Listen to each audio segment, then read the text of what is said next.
Halo, selamat malam Business Planners. Welcome back di Business Q&A Business.id. Hari ini adalah spesial Business Q&A bersama Pak Paras Nasution di hari Kamis 8 Agustus 2024. Teman-teman semuanya, selamat datang kembali di sesi Business Q&A di spesial Business Q&A malam hari ini. Teman-teman yang udah gabung, yuk boleh drop nama dan domisilinya di kolom komentar ya.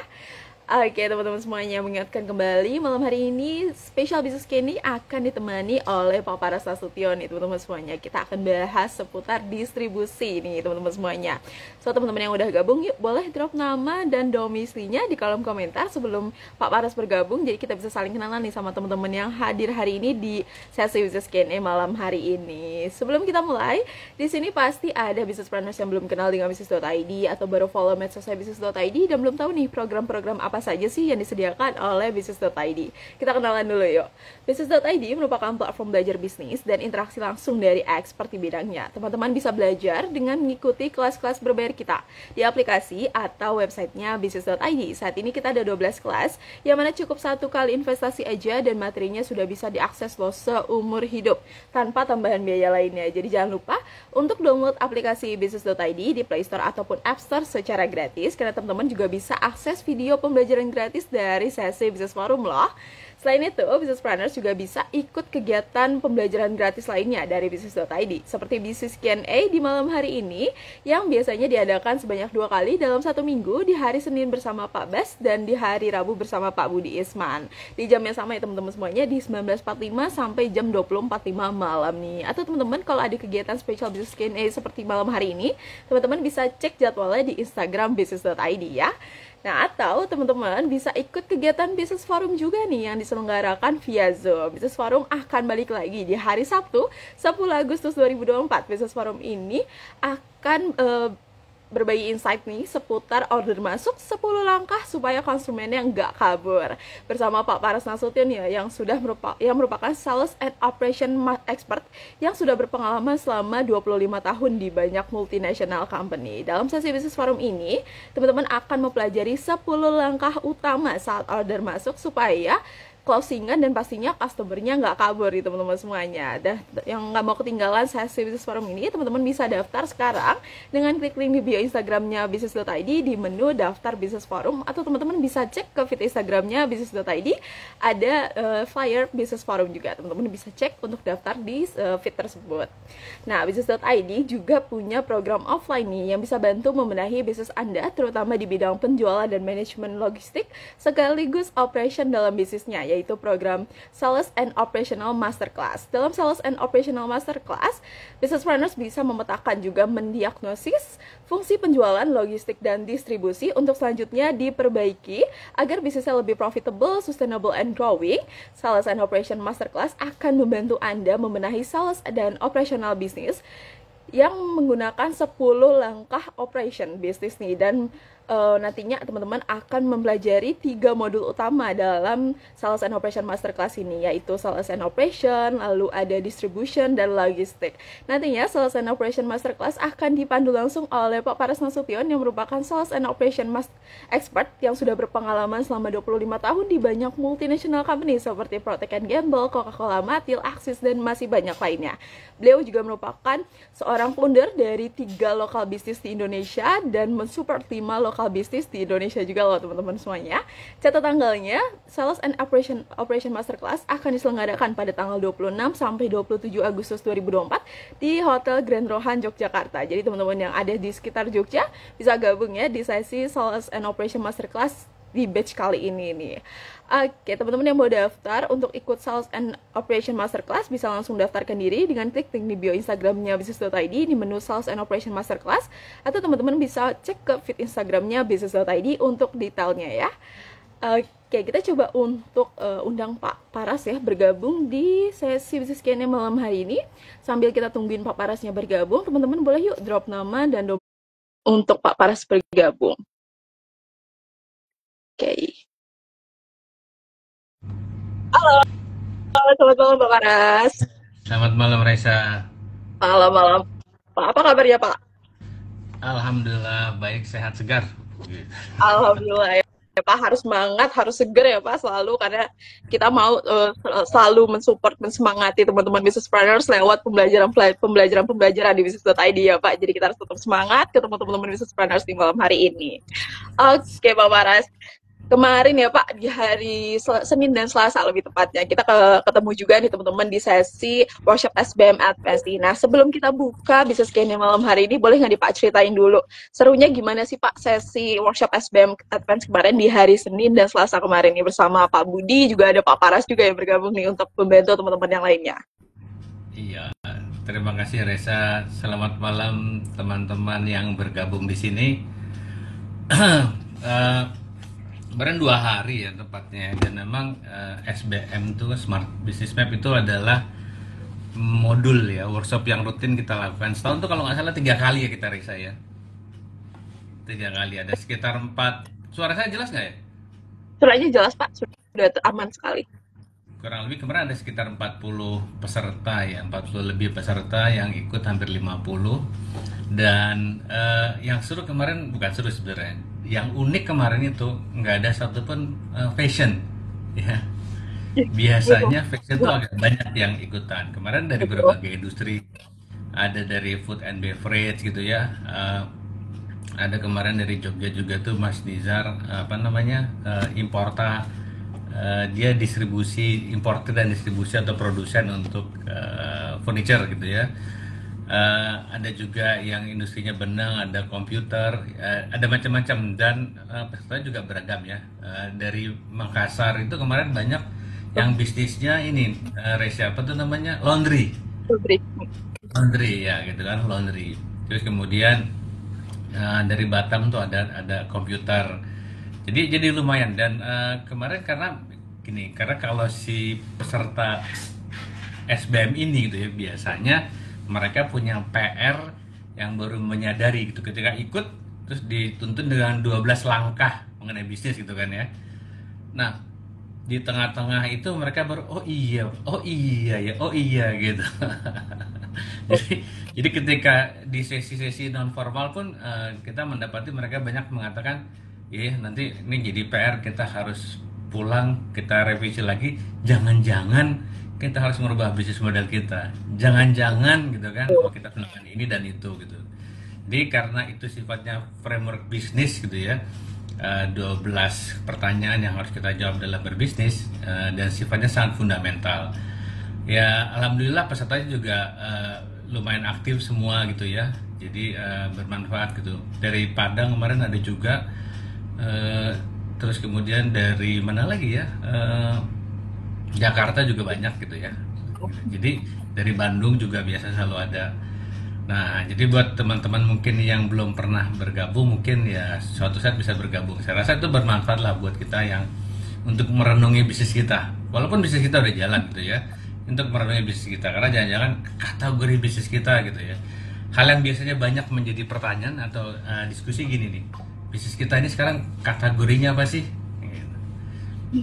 Dan siapa target marketnya.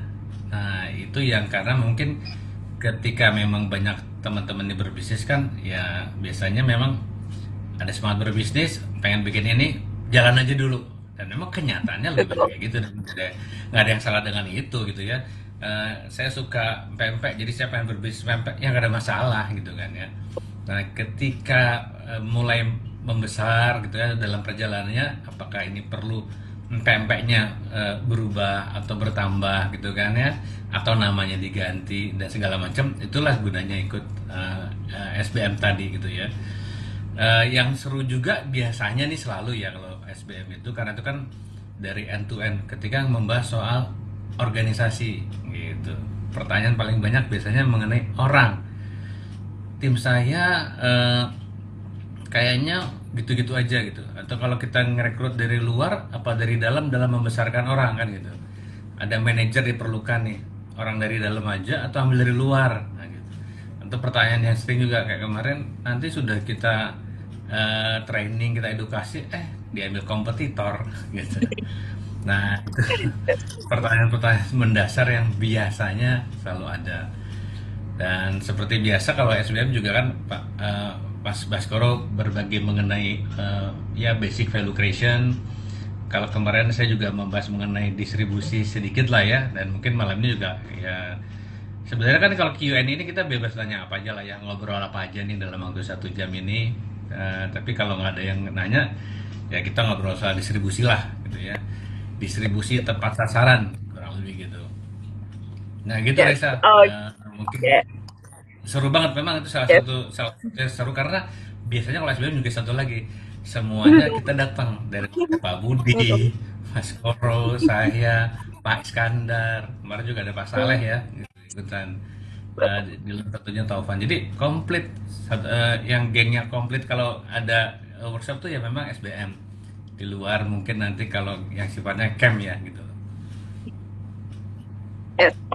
Oke, baik Pak. Jadi seru banget teman-teman semuanya di sesi workshop SBM Advance kemarin. Kita ketemu banyak banget business partners yang sebenarnya udah punya bisnis ya Pak, yang bisnisnya sudah Ya. berjalan. Tapi banyak nih ya Pak miss-nya, masih banyak banget teman-teman yang ketinggalan sesuatu nih dari bisnisnya, dan butuh banget ya Pak perhatian dan perbaikan nih. Jadi teman-teman semuanya yang saat ini mungkin ngerasa bisnisnya udah ngerasa stagnan ataupun bahkan udah menurun, bisa banget nih ikut SBM Advance supaya teman-teman bisa dicek lagi bisnisnya seperti apa sih, kekurangannya, miss-nya di mana, dan bisa diperbaiki bareng expertnya bisnis.id. Oke Pak Paras, di malam hari ini kita udah punya insight ya Pak mau dibagikan di malam hari ini, yaitu distribusi tepat sasaran. Nah, gimana sih menurut expert kita ini Pak Paras nih, distribusi yang tepat sasaran, dan bagaimana sih langkah-langkah membangun distribusi yang tepat sasaran sesuai dengan kebutuhan teman-teman semuanya. Kita akan dengerin dulu insight dari Pak Paras. Teman-teman boleh siapin pertanyaannya sambil dengerin insight dari Pak Paras. Nah, kita akan nanti boleh teman-teman drop pertanyaannya di box Q&A ataupun di kolom komentar ya. Kita dengerin dulu insight dari Pak Paras. Silakan Pak. Ya, terima kasih. Eh, Distribusi tepat sasaran itu sebenarnya nyambung dengan kemarin inspirasi dari pada saat SBM. Eh, Pertanyaan pertama biasanya kalau kita dalam berbisnis adalah siapa target market kita? Kita mau jualan ke siapa? Gitu. Karena akhirnya itu yang turunnya gitu ya ke banyak hal. Gitu ya. Nomor satu, kalau kita katakanlah mulai berjualan atau mulai membangun bisnis atau memperkenalkan produk baru gitu ya, nah kita akan bilang ini siapa ya, jualan ke siapa ya, dan hampir semua kita mungkin setuju dan mengatakan kita tidak mungkin menjual ke semuanya gitu, trying to sell to everybody gitu, kita become nobody takutnya kan gitu ya. Jadi ke dalam perjalanan biasanya awal kita mengatakan siapa sih target market kita.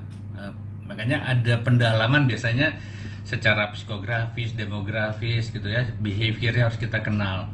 Karena satu, kita ngomong mengenai akhirnya komunikasi apa yang cocok buat mereka. Kedua, gitu ya, dengan kita setelah mengetahui target market kita, kita bikin customer persona kita gitu ya, kita bisa menganalisa bukan cuma dari segi komunikasi apa yang kita lakukan, komunikasi kita harus di mana, gitu ya. Kemudian hubungannya dengan distribusi juga akhirnya gini, dengan target market yang sudah kita tentukan gitu ya, akhirnya produk kita harus ada di mana nih gitu ya. Kita harus produk kita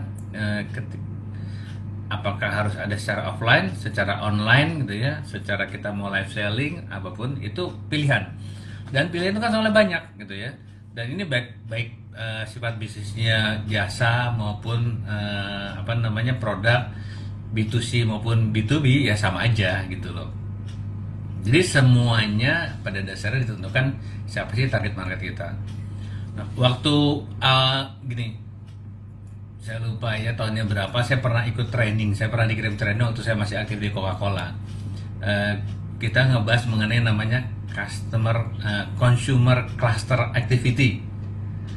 Jadi gini, kalau kita waktu itu katakanlah kita pengen jualan target market kita yang ibu-ibu gitu ya, atau yang pernah saya lakukan katakanlah untuk yang lebih spesifik, karena gini, waktu Coca-Cola kita kan sebenarnya buat semua lah ya, buat semua bisa dibilang ke sebuah umur gitu ya, dan kecuali anak TK ke bawah atau anak SD ke bawah sebenarnya nggak boleh gitu.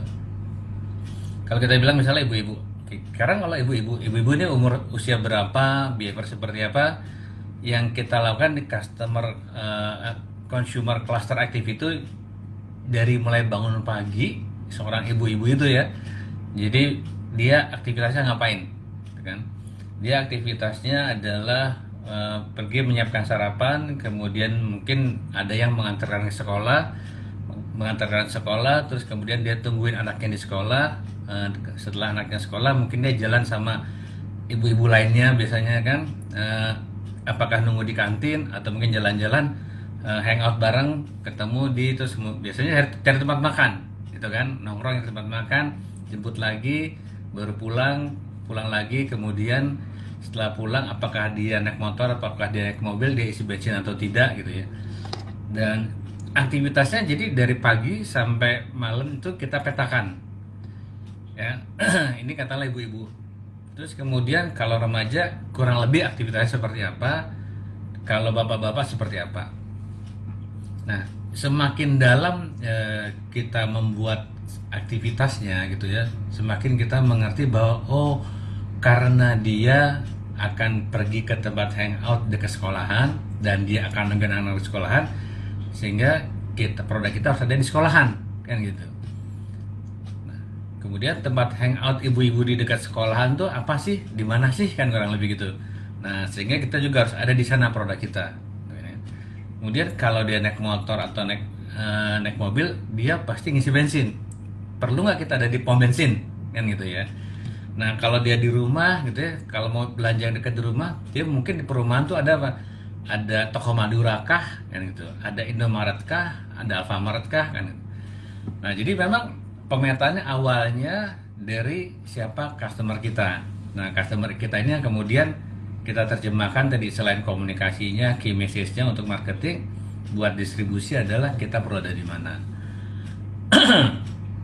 Nah, apakah bisa produk kita di semua tempat? Kan itu, balik lagi ya. Apapun produk kita gitu ya, apakah kita bisa di semua tempat kalau ini sifatnya produk? Ya bisa aja gitu, kenapa nggak bisa kan, kalau kita punya resourcesnya, kita punya uangnya, kita punya timnya, kita mau ada di semua tempat. Kalau nggak salah data terakhir kan, kalau kita mau toko retail lah buat jualan tuh ada 4 juta toko lah di Indonesia nih, tempat kita bisa bertransaksi jualan fisik gitu ya. Apakah kita perlu di 4 juta itu kan? Ya kalau mau sih boleh aja, cuman kan nomor satu mahalnya gitu kan, kedua effortnya kan, ketiga banyak banget gitu, sehingga dari 4 juta oh kita perlu ada di mana, itu secara offline. Begitu juga secara online, apakah kita perlu ada di sebuah tempat gitu kan. Kalau secara sebuah tempat hampir semua sekarang, mungkin hampir semua produk oke kita online gitu ya. Online tuh kita bikin mungkin yang jelas entah di webnya, entah di marketplace yang paling banyak gitu ya, atau buka di sosial medianya aja, atau yang jelas sekarang makin banyak orang jualan melalui live selling gitu ya, atau pakai marketplace lain yang mungkin yang lebih kecil lah gitu ya kan. Ada model apa ya, Raina kalau itu kayak lo nggak salah untuk kosmetik, ada Evermost gitu ya, dan banyak lagi di luar yang marketplace standar seperti Shopee, Tokopedia. Bisa nggak kita ada di semua itu gitu ya. Mungkin juga jangan-jangan kalau dilihat subsegmennya di online, jangan banyak juga sih gitu loh. Ada kayak apa namanya, dagangan, ada seller yang mungkin kita bisa kerjasama gitu ya. Jadi banyak banget gitu. Belum mungkin para pejuang-pejuang startup yang menyediakan model marketplace khusus gitu. Jadi banyak banget. Nah kan pertanyaannya, apakah kita perlu di semua tempat? Ya nggak perlu lah kan gitu loh. Makanya kita bilang namanya distribusi harus tepat sasaran gitu loh.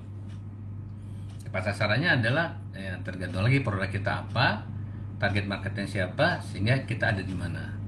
Hal yang mendasarnya kalau kita bilang distribusi sebenarnya membuat produk kita itu dalam jangkauan tangan gitu.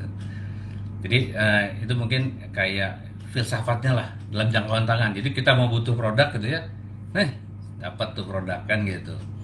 Kalau secara online iya kita tinggal set ya, kita pesan online, cuman barang datangnya setelah dikirim. Jadi distribusi kita kalau kita mau online, kita ada secara eksis online, kemudian satu paket dengan pengirimannya. Kalau offline dalam jangkauan tangan maksudnya jalan selangkah, kalau bisa produk kita juga ada kan gitu. Untuk memudahkan siapa? Target market kita, konsumen kita membeli. Jangan sampai dengan segala biasanya nih kan kalau teman-teman ini jago banget nih jualan, jago banget marketing. marketing yang sudah dilakukan, effort dilakukan gitu, ketika mau transaksi gitu barangnya atau susah ternyata nyarinya gitu loh, susah nyari tempat untuk bertransaksi jualannya gitu. Transaksi jualan itu kan bisa jadi orang pesan gitu ya, bisa jadi orang beli langsung gitu. Nah itu kalau kita bilang distribusi tepat sasaran, kita sesuaikan produk kita ada di channel mana, di toko seperti apa, toko retail seperti apa, offline-nya atau online yang perlu ada di mana yang sesuai dengan target market kita, yang memudahkan mereka. Kalau bisa setiap orang yang mau beli produk kita dalam jangkauan tangan bisa terjadi gitu, bisa dapat barang, bisa pesan barang dalam jangkauan tangan gitu. Raisa, mungkin buat pembukanya. Yes, oke, baik Pak. Jadi memang poin utamanya adalah kalau distribusi ini adalah yang benar-benar harus kejangkau ya Pak, sama mata kita, sama tangan kita, supaya yang menjadi target market kita pun bisa meraihnya dengan cepat ya Pak. Mau dimanapun, mau placementnya itu harus tepat ya Pak. Nah, oke. Kalau tadi kan bahasannya seputar, balik lagi ya Pak, bagaimana sih kita jadi faktornya ya Pak? Apa sih yang menjadi faktor nih untuk ngambil distribusi yang tepat itu seperti apa? Nah kan kalau tadi tuh kita lihat dari behavior ya Pak, dilihat dari dia dari A sampai Z tuh kegiatannya ngapain aja. Nah selain dari behavior ini Pak, apa sih Pak faktor lainnya yang bisa diambil nih Pak untuk kita mempertimbangkan saluran distribusi yang kita pakai nih Pak, selain dari behavior aja? Ya, balik gini. Ini kan secara teorinya gitu. Secara yang terbaiknya kita mengenal behavior dari customer kita gitu kan. Jadi kalau behaviornya udah kita dapat, kita tahu ada di mana gitu ya, kita harus ada di mana. Itu dari sudut pandang customer, sudut pandang kita memudahkan customer. Tapi dari sudut pandang bisnis kita gitu ya, dari sudut pandang bisnis kita ada hal yang harus dipertimbangkan kan gitu. Nomor satu yang jelas, setelah mengenal customer kita mesti punya pertimbangan juga dong kan, biaya kita gitu kan ya, cost kita. Nah sehingga katakanlah kalau kita baru mulai berbisnis, kita mulai dengan online dulu. Karena apa? Mungkin costnya yang paling mudah, paling rendah lah gitu. Kita mulai dengan online-nya dulu gitu ya.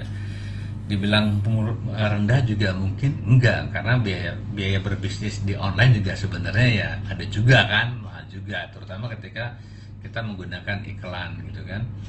Nah yang paling mudah dari itu dulu, ketika kita bilang kita online dulu deh, kemudian kita pilih dong berdasarkan kemampuan kita dulu nih. Makanya kita mau pakai tadi sub channel yang mana gitu. Paling gampang misalnya nih kan, ya wes hari gini kita buka handphone jualan live selling kan gitu, paling gampang. Nggak gampang juga sih, cuman maksudnya itu adalah channel yang mungkin di depan mata setiap orang sekarang banyak menggunakan. Terus kedua yang standar, kita bikin sosial media dan kemudian kita jualan baik di sosial media kita dan kita push dengan beriklan gitu ya. Kemampuan beriklan juga sama, jadi skill yang diperlukan tentu berbeda gitu kan ya, karena skill di online dan di offline pasti berbeda. Nah skill ini yang kemudian kita katakanlah mulai dulu di online, sehingga gitu ya di satu titik ketika bisnisnya secara online membesar ya, baru kita mungkin berpikir untuk ke offline. Bisa nggak offline dulu? Ya banyak juga sih gitu ya yang offline dulu. Kenapa pertimbangannya offline dulu gitu ya? Itu pertimbangan masing-masing, mungkin karena gini, ada produk yang merasa kalau saya jualan online, ini customer experience-nya kurang gitu ya. Jadi kita ketemu beberapa kali, terutama bisnis fashion gitu ya, yang fashion tuh banyaknya biasanya di online, tapi mulainya offline gitu. Banyak juga ketemu beberapa, kemarin di Jogja ketemu juga gitu ya, yang dia buka toko kerudung ya dia offline aja dua kan gitu loh. Nah dua offline ini kemudian dia bilang ya saya kekuatannya di offline, jadi saya mau bukanya offline semua gitu. Dan kalau dibilang menghasilkan ya menghasilkan gitu. Jadi dia menggunakan online lebih kepada untuk menarik traffic ke toko. Salah nggak? Enggak gitu loh. Jadi pertimbangan apa? Pertimbangan biaya. Karena apa? Begitu mau offline kan nomor satu harus sewa tempat gitu. Ya kan? Sewa tempat kan udah biaya lagi kan gitu. Syukur-syukur kalau mungkin tempatnya gratis, ya harus renovasi, membuat apa ya virtual merchandisingnya lah di dalam toko juga harus menarik gitu kan. dan kemudian harus punya tim juga yang ngejagain gitu. Jadi nomor satu pasti pertimbangan kalau sudut pandang kitanya ya, biaya yang bisa kita spend untuk mulai berjualan, kita masuknya online atau offline gitu ya. Nah, begitu kita bilang tadi nih, kita mau buka offline misalnya, kita mau bukanya di mana nih? Katakanlah uang nggak ada masalah, ya kan? Kita buka di mall kah? Kita buka di sewa ruko pinggir jalan kah? Kita sewa rumah, kita jadiin butik kah? Misalnya kan? Itu kan pilihan, gitu kan? Kemudian lokasi, ya kan? Dari jenisnya aja tadi udah, kemudian lokasi. Kalau mall mungkin jelas lah, mungkin kalau mall itu kan udah ada trafficnya, ya, di effort nggak banyak. Tapi kalau kita di rumah mungkin orang lebih nyaman, tapi kita perlu effort untuk mendatangkan traffic. Sama juga kayak di ruko gitu kan. Nah, apakah kita ada, kalau tadi misalnya target kita emak-emak nih gitu, mungkin lebih bagus kalau kita bisa ada di sekolahan, dekat sekolahan, karena mama pada nongkrong ke sekolahan kan gitu ya. Atau kita ada di warung-warung belanja atau di minimarket yang dekat rumah kan gitu. Nah, itu balik lagi pilihan. Jadi lebih kepada biasanya drive awalnya gitu ya saya, adalah kemampuan spending kitanya gitu loh. Kalau kemampuan spending lebih tidak terbatas, mungkin kita bisa langsung online dan offline gitu ya. Kita buka online-nya dulu. Mungkin kalau sekarang lebih kalau kita ambil katakanlah mau launching produk atau mulai berbisnis, bukan di online, dapat data jualan dan kita mulai coba offline gitu ya. Oke, baik Pak. Jadi balik lagi ya Pak, sebenarnya kalau misalkan antara online dan offline ya Pak, yang teman-teman mau ambil duluan, yang mana mau dibuka, balik lagi sebenarnya cost-nya dulu ya Pak, ini perhitungan nih. Teman-teman udah siap belum dengan cost yang akan dikeluarkan? Lalu baru ya Pak, kalau misalkan teman-teman ambil offline, ya otomatis lokasi ya Pak yang menjadi pertimbangan utama juga nanti setelah cost. Jadi teman-teman harus perhatikan dua faktor pertimbangan tersebut ya Pak, selain dari behavior yang kita ambil ya Pak. Oke, baik Pak. Kalau tadi kan seputar faktornya ini Pak. Nah, kalau misalkan kita udah mulai nih Pak distribusinya, sudah mulai operasionalnya nih Pak, bagaimana kita mengevaluasi efektivitas dari saluran distribusi yang kita punya nih Pak? Seperti apa sih Pak KPI-nya juga yang bisa di-set supaya teman-teman bisa ada pandangan gitu Pak, seperti apa sih KPI ataupun efektivitasnya nih Pak dari distribusi yang tepat? Ujungnya gini, di bisnis yang besar kayak, balik lagi kalau saya kasih contoh kayak Coca-Cola ya, kita ujungnya adalah kita mengetahui profitability-nya by saluran distribusinya gitu. Jadi yang kita jual lewat online maupun offline ini gitu ya, dari setiap channel yang kita bangun distribusinya ini, bagaimana performance-nya gitu ya, berapa jualannya, kemudian berapa biayanya, biaya untuk ada di sana dan biaya effort untuk yang dedicated ke sana. Jadi gini, kalau kita paling gampangnya lah, kita mau ke offline gitu, kita punya pilihan mau jalan sendiri atau pakai misalnya distributor, itu kan ada biayanya. Terus kalau online bagaimana? Nah, jadi nomor satu gitu, ujungnya kita bisa nggak membuat profit and loss untuk masing-masing channel gitu ya. Tapi saya rasa balik lagi itu end game-nya lah, mungkin ujungnya kita ke sana gitu. Nah, dalam dalam pelaksanaannya, dalam perjalanan menuju ke sana, sebenarnya kan yang efektif sebenarnya kita lihat jualannya ada atau enggak di sana kan gitu ya. Jadi antara cost dan revenue-nya ada, kalau cost sudah jelas gitu ya. Nah, jualannya dulu deh, ada enggak gitu. Kalau dengan membuka tadi kata lagi nih, kita buka kita jualan di kantin karena ibu-ibu nongkrong di kantin ya, di kantin sekolah tadi kan, efektif atau enggak kan, ada jualannya atau enggak. Jadi nomor ujungnya tetap aja jualannya berapa gitu kan ya, setelah kita tentukan kita mesti ada di mana gitu kan. Nah, karena bisa jadi kita perlu ada di sekolahan misalnya, kita tadi misalnya apa, jualan empek-empek untuk anak-anak gitu kan, empek-empek untuk anak-anak gitu kan. Nah, kita jual di sekolah kayaknya cocok nih, ada ibu-ibu nongkrong, kalau ibu-ibu beli mungkin dia beli juga buat anaknya ya kan. Ketika kita masuk ke apa ya, ke kampus SD SMP SMA ini kan kita juga mesti mikirin gitu tadi nih, apakah gitu kan kita perlu ada di kampus SD SMP SMA semua, apakah hanya untuk di pesantren dulu, apakah di Jakarta dulu deh gitu, nggak usah ke semua dulu kan gitu ya. Ini semua pertimbangannya adalah tadi lagi kemampuan kita untuk membuat produk kita tuh available-nya ada di mana gitu ya. Yang paling ideal katakan lagi nih, ada 7.000 sekolah di Jakarta, kita kalau bisa kita ada di semua tempat gitu ya sekolah, karena semua ibu-ibu kan gitu kan ada di sana gitu loh. Cocok atau tidak ya akhirnya nanti dalam perjalanannya gitu ya itu akan terlihat, oh ada kalau di SD cocok nih gitu, tapi kalau SD-nya swasta nggak cocok misalnya gitu, kalau SMP kayaknya nggak cocok karena ibu-ibunya udah nggak ada, SMA udah nggak ada ibu-ibunya gitu. Nah itu pertimbangan-pertimbangan. Kalau dibilang KPI paling penting ya tetap aja nomor satu gitu ya, efektif atau tidak, ada jualan atau tidak. Kedua, ketika terjadi jualan gitu ya, kita jual dengan biaya seperti apa kan gitu.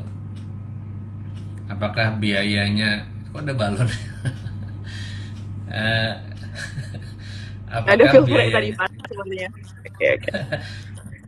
makanya ujungnya ke P&L-nya gitu. Apakah ada biaya yang terlibat gitu? Karena kan ada dedicated-nya gitu. Nah, ini semua hubungannya cost dan benefit-nya gitu ya. Nah, hubungannya karena apa? Karena kita pengen sebanyak mungkin customer yang sudah kita bilang harus kita targetkan, misalnya di ibu-ibu, ya sebanyak mungkin kita mau mendapatkan ibu-ibu kan gitu.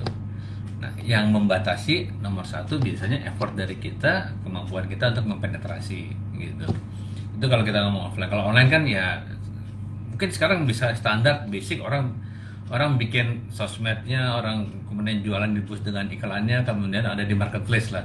Itu kayak template sekarang. Jadi tinggal kalau di online itu kemampuan kecanggihan dalam mendatangkan traffic melalui tim akuisisinya, melalui iklan ataupun melalui live selling ataupun melalui para afiliator gitu ya.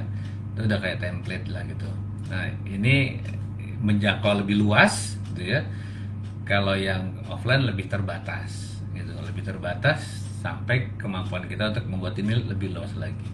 Nah, kenapa tadi balik kenapa penting tepat sasaran? Karena tadi pilihan di online maupun di offline channelnya tuh banyak gitu loh. Dan area kita negara Pancasila ini luas gitu kan ya. Saya pernah bantu teman yang bisnis fashion muslim gitu ya, fashion muslim. Dan fullnya akhirnya adanya apa? Pilihannya adanya offline gitu, nggak ke online. Di offline apa? Di mall aja gitu. Kenapa di mall? Karena baju yang harganya premium lah, dia nggak premium ya. 800 ribuan. Jadi adanya di toko-toko offline yang premium gitu. Itu pilihan channel yang diperlukan gitu. Jadi nomor satu, oh ibu-ibu, nomor dua ini mungkin kelas A, nomor tiga waktu itu targetnya untuk yang behavior orang yang atau orang yang baru convert memakai hijab gitu. Yang biasanya modest pakai pakaian yang mungkin belum berhijab, begitu mau hijab pengen keren itu dibuatin kurang lebih kayak gitu loh. Nah, adanya tadi channelnya apa? Oh, pakai toko sendiri gitu kan ya. Nah, jadi nggak pakai toko orang, pakai sendiri. Terus kemudian ya, availability-nya di mana? Di mall. Mallnya di mana available-nya? Ya semakin banyak ya semakin bagus. Waktu itu ada sekitar 20 mall di Indonesia kan gitu. Kalau kita lihat tadi saya baru buka data siapa ya? Alfamart. Alfamart nih, Alfamart itu gitu ya, secara bisnis kan dia adalah toko retail itu ya, toko retail, dan dia outletnya tuh udah ada 23 ribuan lebih lah gitu, 23 ribuan lebih. Saya lihat data di IDX gitu, data per Juni ya, kan udah publish gitu ya. Saya lihat oh revenue dia 59 triliun, masih growth 10% gitu ya, Alfamart. Dan punya margin 21%, punya laba 1,8 atau 3%. Nah, Alfamart gini ya, secara bisnis gitu, buat dia adalah retail sehingga yang dia harus lakukan untuk membuat semakin banyak customer apa kan? Eksistensi, cabang, jumlah. Gamenya adalah di jumlahnya, gitu, di quantity kan. Makanya dia yang paling agresif mungkin toko retail di Indonesia, karena targetnya tahun ini dia 23 ribuan hampir 300, mau melebihi Indomaret lah. Jadi ini kan ya kita lihat di pasar selalu di mana Alfa di situ ada Indomaret gitu ya. Yep. Jadi gamenya dia sebagai bisnis apa? Availability-nya dia apa? Ya itu di quantity, jumlah. Gitu. Jumlahnya yang diperbanyak. Untuk apa? Untuk memudahkan customer-nya datang kan gitu. Target market dia siapa sih gitu kan? Sebenarnya target market dia adalah rumah tangga yang kemudian untuk keperluan sehari-harinya kalau bisa ya jalan selangkah ketemu Alfamart kan gitu. Secara distribusinya dia ya. Makanya dia perlu ada di 23.000 lebih gitu ya. Nah, sekarang kalau lihat strateginya Alfamart, dia akan membuat tokonya menjadi toko offline yang jelas sudah ada existing, dan dia akan lebih menguatkan di online-nya menjadi omnichannel, ya kan? Jadi toko ini gitu ya akan menjadi akhirnya sebagai toko dan juga gudang sebagai hub. Karena apa? Dia akan menguatkan online-nya. Tapi online-nya datang belakangan nih kan gitu. Jadi online belakangan. Setelah dia available nih ada 23.000 gitu ya, paling banyak di Indonesia. Masih kurang nggak ya? Masih akan ekspansi kelihatannya ya gitu kan. Nah, kemudian apa? Untuk meningkatkan penetrasinya, availability-nya secara offline sekarang 23.000, dia naik ke online gitu. Karena begitu online kan dia bisa ya menjangkau hampir seluruhnya rakyat di negara Pancasila yang mudah terakses internet gitu kan. Nah, jadi ya bukan lagi di 23.000 itu katakanlah coveragenya kalau satu toko misalnya 1.000 orang gitu ya udah bisa jadi nanti hampir seluruh katakanlah 80% orang Indonesia dia bisa targetin tuh gitu kan karena dia ada semua produk gitu. Offline baru dia ke online gitu. Oke, baik. Terima kasih Pak Paras nih atas insight-nya juga nambahinnya dari data Alfamart yang teman-teman bisa ambil ya Pak step-stepnya sebenarnya walaupun lebih masih kecil ya Pak, tapi teman-teman bisa ambil step-stepnya yang seperti tadi Pak Paras sampaikan juga. Oke Pak, oke Pak, saya mau ambil pertanyaan dari Pak Bukhari_93 di kolom komentar ya Pak. Malam Pak Paras, izin tanya nih, apa metrik yang harus digunakan untuk mengukur efektivitas distribusi? Ya nomor satu tadi kalau saya bilang jualannya kan gitu. Distribusi kita ini menghasilkan jualan atau tidak. Jadi efektivitasnya duluan itu direfleksikan melalui jualan kan. Kedua gitu, untuk berjualan tersebut gitu ya kita mengeluarkan cost berapa kan gitu. Nah ketiga ujungnya gini, mungkin kan jadi relate juga dengan pertanyaan Reza juga ya tadi ya. Ketika customer datang gitu ya, nah secara experience-nya dia gitu ya, ini hal yang mungkin mendasar buat distribusi. Apakah dia mudah untuk mendapatkan produk kita? Gitu. Dan customer datang nih, gitu ya. Ini mau online mau offline sama nih, gitu ya, sama aja nih. Dia datang misalnya ke toko kita, gitu ya. Toko kita, kalau kita ke toko kita distribusi juga walaupun toko kita, karena toko kita itu kan adalah channel distribusi juga gitu ya. Kalau toko sendiri gitu kan, kayak Alfamart, tinggal jumlah banyaknya aja tuh yang membedakan antara distribusi yang satu dengan yang lain. Ketika dia datang ke kita gitu ya, nah kemudian dia mau pesan nih atau dia mau beli kan gitu kan, pas dia mau beli gitu ya, barang kita ada atau enggak gitu kan, itu berarti kalau barang kita ada berarti distribusi kita efektif gitu kan. Karena dengan ada itu membuat nomor satu gitu, kita fulfill apa ya, kita memenuhi kebutuhan dia gitu ya, kita memuaskan pelanggan kita dengan memberikan apa yang dia minta gitu. Jadi customer datang itu gitu ya, baik ke retail kita untuk dia beli ataupun dia pesen gitu ya, kan bisa juga walaupun datangnya ke offline dia pesen, bisa nggak? Sangat bisa kan itu kan. Terus di sisi lain kalau online gitu ya, dia pesan nih barang secara online gitu kan. Nah barangnya ada atau tidak gitu kan. Ketika barangnya ada dan dia bisa kita berikan sesuai pesanannya, nah itulah kita bilang distribusi kita efektif.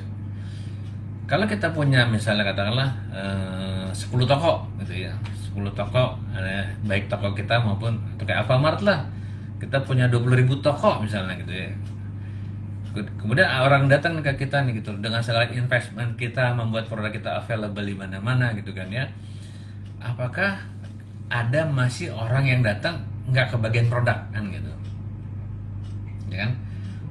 dia datang nih, Pak beli gini coklat gitu kan. Oh, coklat apa? Coklat Cadbury gitu kan. Ah, coklat Cadbury udah masuk dalam, sekarang lagi di apa namanya, di boykot gitu kan. Jadi kita nggak ada kan gitu.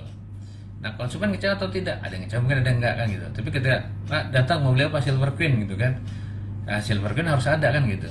Nah, apakah Silver Queen ada atau tidak saat itu tercatat atau tidak ya gitu ya. Nah, itu yang membuat distribusi kita efektif atau tidak. Memang ujungnya ada tidaknya kan terjadi penjualan atau tidak. Tapi ketika tidak terjadi penjualan, alasannya apa nih? Kan gitu. Disitulah distribusi kita diukur efektivitasnya gitu. Kalau efisiensinya nanti kita ngomong cost di lain waktu lah gitu ya. Tapi efektivitasnya jangan sampai orang datang ke tempat belanja gitu ya, online maupun offline, barang yang diminta itu kita tidak bisa berikan sesuai yang dia minta. Kalau orang pesan gitu ya, sekarang misalnya salah misalnya datang ke toko hijab gitu, terus karena lihat iklan gitu kan, datang nih ke tokonya, misalnya katakanlah beli di Pondok Indah gitu kan ya. Datang ke Pondok Indah mau beli, pas di sana adanya warnanya, mintanya warnanya biru gitu ya, tapi adanya warnanya orange gitu. Itu menunjukkan satu gitu ya, ada distribusi yang tidak efektif gitu loh. Kalau sebenarnya hijab warna birunya ada, tapi nggak ada di toko, adanya di toko yang di katakanlah di Semarang, adanya yang di toko yang di Surabaya, tapi yang di Pondok Indah nggak ada gitu kan. Itu satu, karena apa, orang pasti ada tingkat kekecewaannya gitu kan ketika tidak ada di situ. Nah kemudian kalau kita bilang, oh bisa nih kita pesan online, kita pesan kan ya secara online, nanti kita antar dalam waktu 2 hari gitu. Kalaupun dia mau dalam 2 hari kita bisa penuhi atau tidak nih, karena kan 2 hari jadi standar pelayanan yang kita berikan, kita janjikan kan gitu ya. Kalau 2 hari dia mau, ya sudah, kita kirim nanti 2 hari kemudian dengan ekspektasi bahwa dia akan menerima barang sesuai dengan apa yang diminta, warnanya, tipenya, jumlahnya gitu kan, dan juga yang jelas apa ya, tepat waktunya gitu. Nah itulah distribusi kita efektif gitu. Nah yang jadi tantangan sebenarnya gini, yang jadi tantangan apakah kita mengukur semua transaksi kita yang terjadi. Kalau yang sifatnya cash transaksinya ya kita ukur, tapi kalau orang pesen ke kita dan kita kemudian tidak bisa melayani 100%, yang tidak terlayani kita punya catatannya atau enggak kan gitu. Karena yang tidak terlayani adalah refleksi dari ketidakpuasan konsumen ya, gitu. Oke, baik, terima kasih Pak Paras atas jawabannya. Semoga bisa membantu nih jawaban dari Pak Paras ya untuk Pak Bukhari _93. Oke Pak Paras, kan banyak banget ya Pak teman-teman yang sudah kita bantu nih Pak dalam distribusinya ataupun dalam pengembangan bisnisnya. Tentunya kita mau ambil ya Pak yang sesuai nih dengan topik malam hari ini, yaitu seputar distribusinya. Nah kalau misalkan kita ngelihat dari teman-teman yang udah kita dampingi nih Pak di bisnis.id dan bareng Pak Paras juga, ada nggak sih Pak yang unik nih Pak dalam pembangunan distribusi yang tepat sasaran dari mereka nih Pak, dan bagaimana sih Pak insight yang bisa kita ambil dari mereka nih Pak saat pembangunan distribusi ini Pak? Ada sih ya, ada beberapa gitu ya. Jadi mungkin ada nomor satu yang pernah kita coba bantu itu, walaupun ini produknya nih apa namanya, vape gitu ya, vape gitu ya. Produk ini dijualnya di retailnya, kan ini produk offline nggak online, karena nggak boleh jualan secara online gitu ya, regulasinya dari Facebook dan semua mungkin mengatakan nggak boleh gitu kan jualan, karena dianggap bagian dari industri rokok. Jadi waktu itu akhirnya kita set, kita bilang kalau masuk ke yang sekarang retailnya, tokonya gitu ya, toko-toko di Indonesia terbatas gitu, karena cuma ada di bawah 5.000 toko lah mungkin gitu ya di jumlah toko retailnya. Dan untuk mencapai ke sana pilihannya ada dua nih. Satu, kita lewat distributor, karena memang ya sama standar ada distributor yang mungkin jual ke retail. Untuk memperluas jangkauan, waktu itu kita set, kita jualnya di toko-toko handphone, toko-toko aksesoris handphone, karena positioningnya ini adalah bagian dari lifestyle. Karena banyak orang nge-vape itu bukan karena cuman orang ngerokok kemudian mencoba berhenti, kemudian dia nge-vape gitu ya. Tapi ada juga karena mungkin pergaulan dan fungsinya yang tadinya untuk mengurangi orang merokok menjadi lifestyle kalau gitu. Sehingga ini kita anggap sebagai suatu device. Device ini cocoknya di toko retail mana nih kan gitu. Waktu itu kita coba akhirnya di mana, di retail yang untuk aksesoris handphone. Waktu itu cobanya di satu provinsi dulu gitu ya. Udah dicoba jalan, udah cukup tersebar gitu ya, dengan gatheringnya segala macam udah. Cuman memang tantangannya adalah kalaupun barang sudah ada di toko retail kan, PR selanjutnya adalah bagaimana tetap mendatangkan customer gitu loh. Sama aja kurang lebih gitu. Nah itu yang kemudian menjadi tantangan buat di bagian dari distribusi ya, tantangan tetap mendatangkan customer. Nah itu salah satu contoh di mana kita mencoba membuka alternatif retail channel untuk produk untuk customer kita gitu kan. Kedua, ada teman-teman kita yang kemudian masuk dari bisnisnya online masuk ke retail, menemukan distributor yang tidak tepat gitu ya. Karena distributor itu bukan toko besar gitu. Kita kasih produk ke distributor kemudian produknya akan terjual gitu. Nah, tetap perlu memang kombinasi antara produk itu ada gitu ya di banyak tempat dengan effort untuk mendatangkan traffic atau customer ke tempat tersebut. Jadi misalnya gitu, yang banyak kalau teman-teman jualan online biasanya produk itu dibilang produk solusi lah, herbal gitu ya. Nah produk herbal ini umumnya ada di mana perlunya? Nomor satu apotek gitu kan, toko obat gitu kan, atau specialty store yang lain seperti Watson gitu. Nah itu yang sekarang ada yang lagi dalam progres lah ya, untuk kesana gitu. Jadi dengan cara apa? Dengan cara mempertemukan dengan sebenarnya distributor yang tepat. Jadi karena bekerja dengan distributor sendiri, memilih distributor juga itu udah satu effort yang juga cukup effort lah, cukup berat juga gitu untuk meyakinkan distributor gitu. Karena pada dasarnya distributor sih mencari produk untuk dijual, kan mereka bisnis juga ya gitu kan. Tapi kemudian juga kita harus dapat yang tepat gitu loh. Karena kalau kita bekerja dengan distributor, kalau bisa distributornya memang yang aktif. Satu, kedua, ya distributornya memang sharing data ya. Karena informasi kita sebagai pemilik brand, pemilik produk, ya kita perlu akses informasinya gitu loh.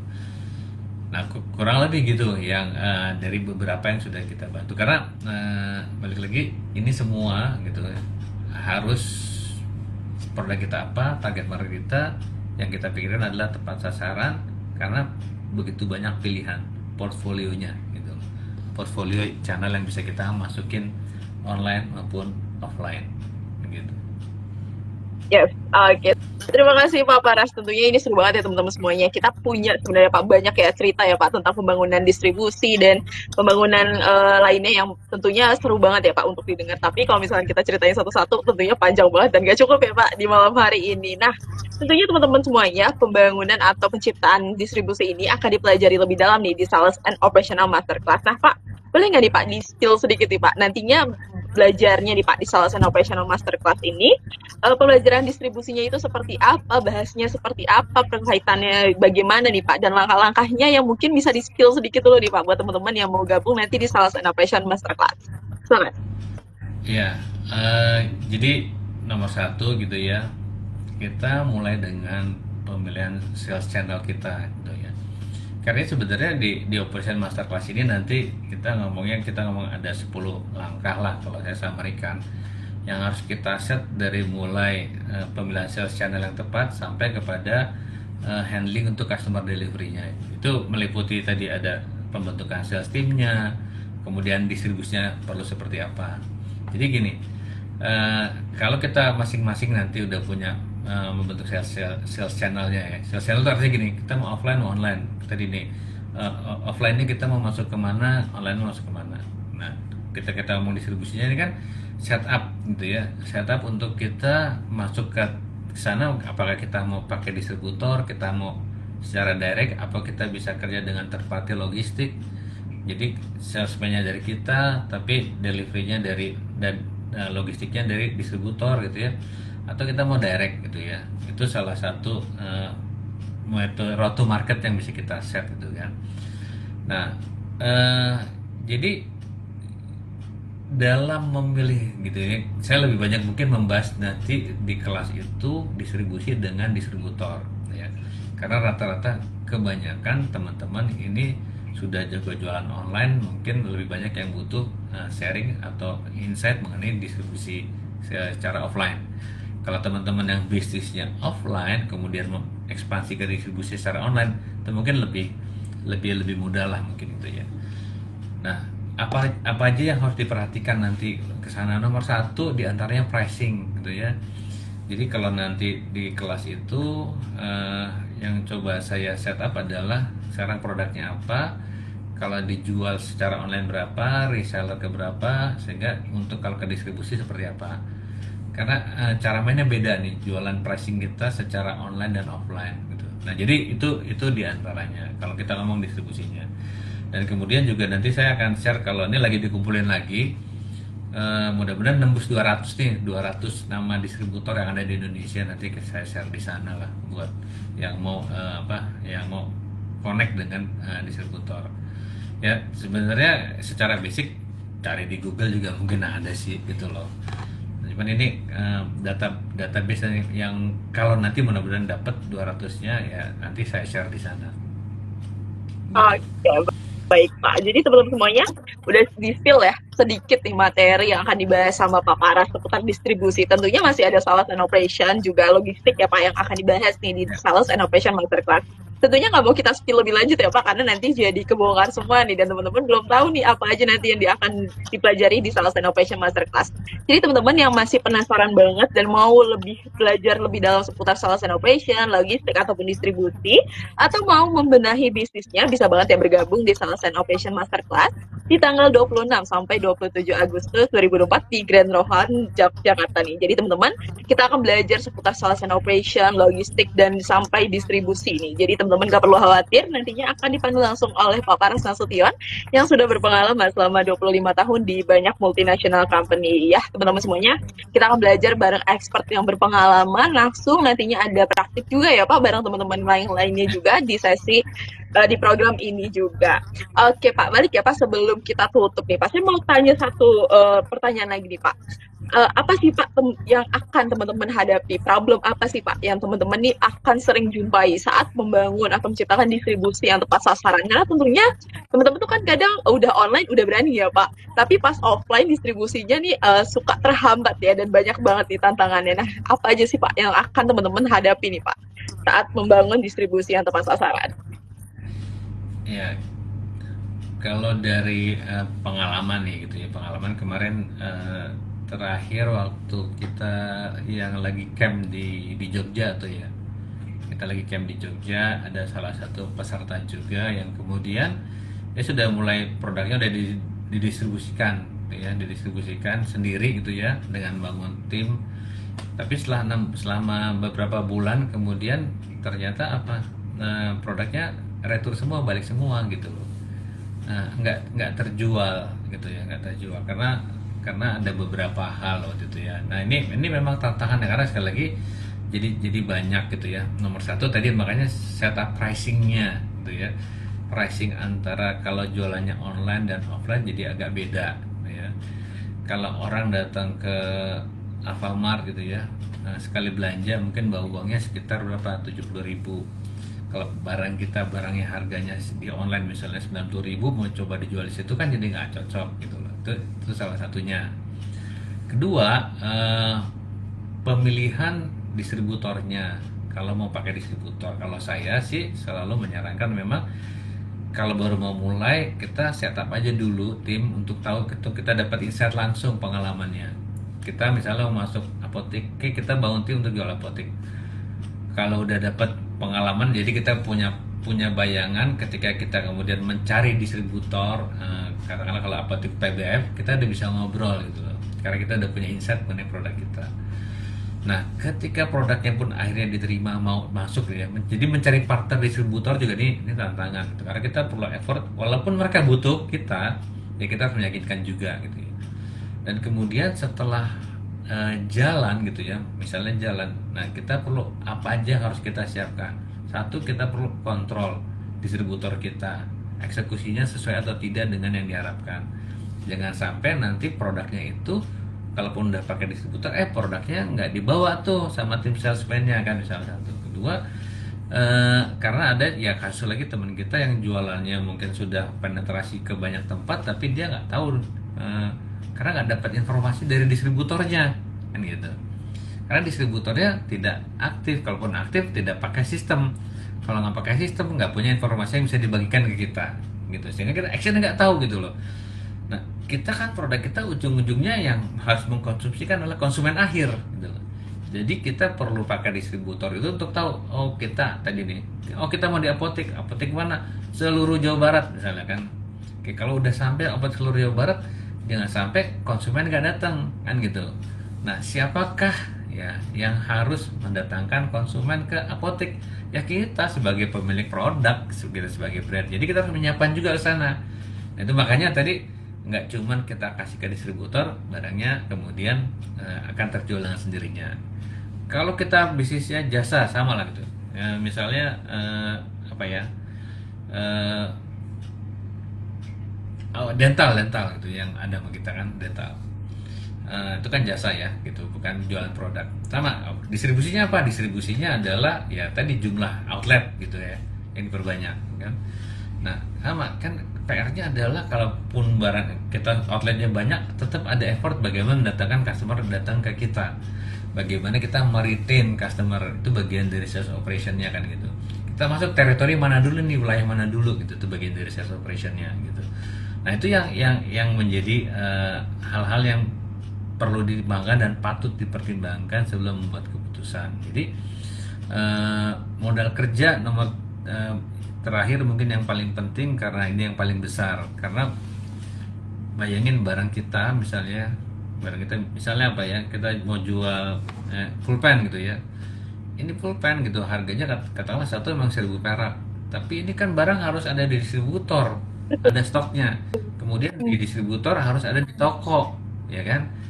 Nah jadi itu kan stok semua gitu kan, yang nggak akan langsung terjual. Nggak, kalau kayak online kita mungkin ini ada stok kita, jualan langsung kirim, stok kita bisa produksi lagi begitu ada order. Tapi kalau di offline ya ini ada stok yang harus terinvest sebagai inventory kan gitu loh.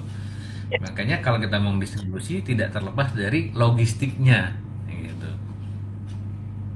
Oke, baik.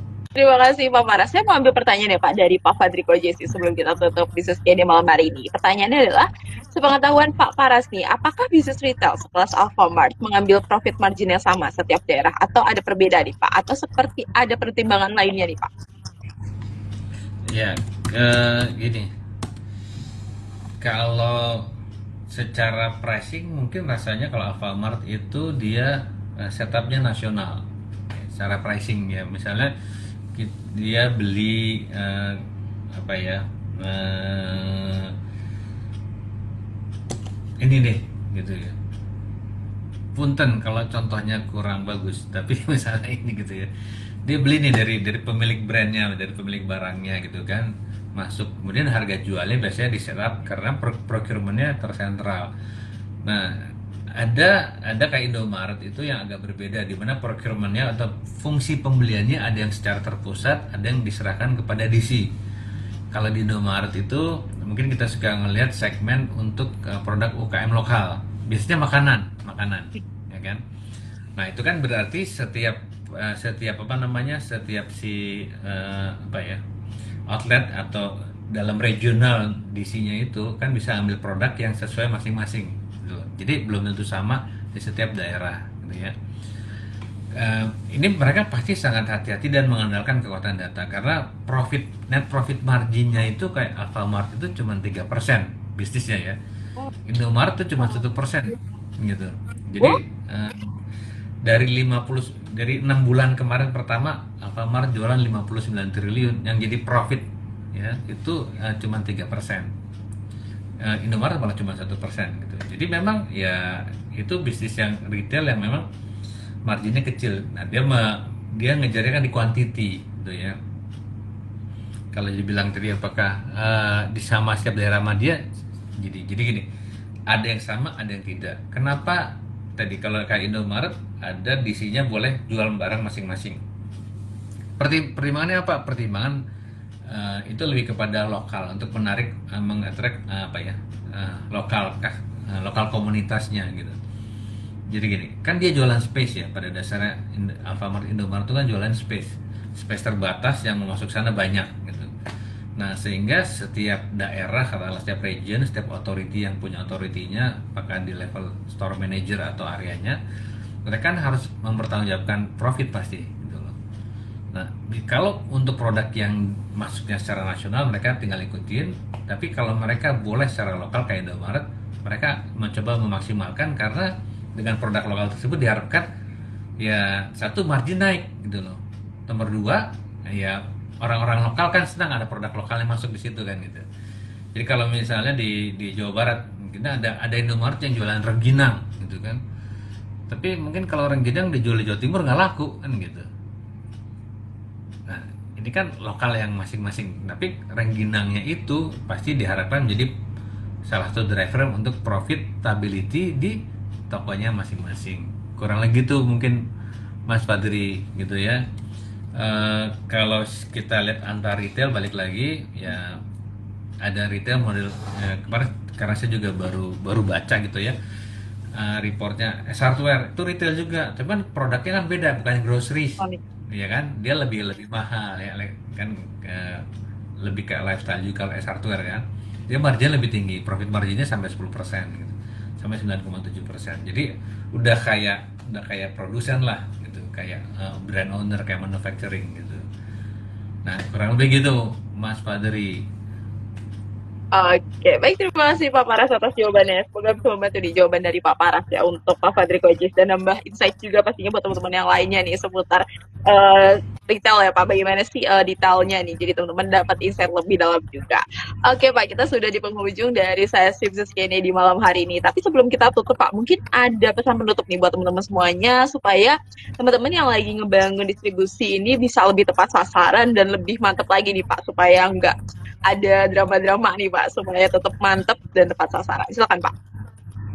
Ya, terakhir gini, jadi bisnis itu kalau awalnya kita mulai dengan produk kan gitu. Dengan produk kita jualan kan. Kita jualan dengan produk yang kita punya, darder, kemudian ya mengumpulkan uang sebanyak-banyaknya. Tapi ketika kita bilang fase bisnis kita kemudian mau membesar, ya kuncinya adalah distribusi, gitu ya. Sekali lagi, distribusi itu bagaimana kita memudahkan calon konsumen kita maupun existing konsumen kita bisa mengkonsumsi, membeli produk kita secepat jangkauan tangan, gitu kurang lebih. Nah, semakin banyak jangkauan tangan konsumennya, tentu akan membuat bisnis kita semakin besar. Untuk itu perlu effort yang juga tidak kalah besar dalam membangun distribusi. Nah, jadi siapkan, katakanlah kalaupun sekarang kita cuman ada di online, siapkan mungkin dalam waktu 2 tahun lagi, 3 tahun lagi, kita perlu portfolionya mungkin ke retail. Perlu atau tidak, ya itu data yang bisa di research dulu gitu kan. Kalau sekarang fashion 40% orang udah belanjanya online, 60% offline. Kita perlu atau tidak gitu ya, balik lagi.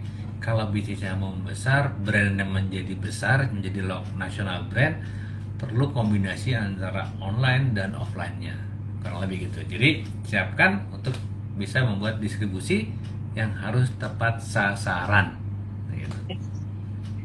Oke, baik, terima kasih Pak Paras atas insight-nya dan sudah meluangkan waktunya di malam hari ini. Semoga insight di malam hari ini teman-teman bisa langsung mempraktekkan dan manfaatkan dengan baik ya. Dan pastinya untuk materi malam hari ini akan dipelajari lebih dalam ya Pak di Sales and Operation Masterclass. Jadi teman-teman yang udah mau mempelajari lebih dalam seputar distribusi, logistik, Sales and Operation, teman-teman bisa bergabung di Sales and Operation Masterclass. Karena nantinya kita akan mempelajari 10 langkah operation ya Pak, yang nantinya akan ada dalam 3 modul utama nih. Jadi teman-teman yang mau belajar mau membenahi bisnisnya, terutama di bidang sales and operation, distribusi ataupun logistik ya, bisa bergabung di Sales and Operation Masterclass yang akan diselenggarakan pada tanggal 26 sampai 27 Agustus 2024 di Hotel Grand Rohan Yogyakarta. Nantinya dipandu langsung oleh Pak Paras Nasution ya teman-teman semuanya. Dan kita mau ngingatin lagi nantinya seputar distribusi tepat sasaran ini juga akan sedikit kita bahas ya Pak di sesi Business Forum nih di hari Sabtu 10 Agustus 2024. Nantinya kita akan berbagi insight seputar order masuk 10 langkah supaya konsumennya nggak kabur. Jadi teman-teman semuanya yang nggak mau ketinggalan sesi Business Forumnya, mau belajar lagi 10 langkah nih biar konsumennya nggak kabur saat order masuk, bisa gabung ya di sesi Business Forum ini nantinya bersama Pak Paras. Jadi teman-teman bisa langsung daftarkan diri dengan klik link di bio Instagramnya bisnis.id di menu daftar Business Forum ataupun cek ke feed Instagramnya bisnis.id ya. Oke, terima kasih banyak Pak Paras sudah meluangkan waktunya di malam hari ini, dan terima kasih juga Businesspreneur sudah bergabung di sesi Business Q&A kita di malam hari ini spesial bareng Pak Paras nih. Terima kasih Resia, terima kasih semua. Selamat malam. Assalamualaikum warahmatullahi wabarakatuh. Waalaikumsalam warahmatullahi wabarakatuh. Selamat malam dan selamat beristirahat Pak Paras. Oke teman-teman semuanya, untuk menyimak kembali rekaman dari sesi Business Q&A di malam hari ini, teman-teman bisa cek ya ke IGTV-nya Business.id dan juga pastinya YouTube Business.id. Nah, bila bermanfaat buat teman-teman, bisa di-like dan juga share, dan jangan lupa untuk download aplikasi Business.id di Play Store ataupun App Store buat teman-teman akses kelas-kelas berbayar kita di bersama expert, ataupun teman-teman bisa akses video gratis dari sesi Business Forum. Nah, buat teman-teman jangan lupa follow Instagramnya Business.id dan Pak Paras Nasution di Paras Nasution ya. Oke, terima kasih Businessplanners. Kita jumpa lagi di sesi Business Forum di hari Sabtu dan Business Q&A di minggu depan. Selamat malam dan sampai jumpa.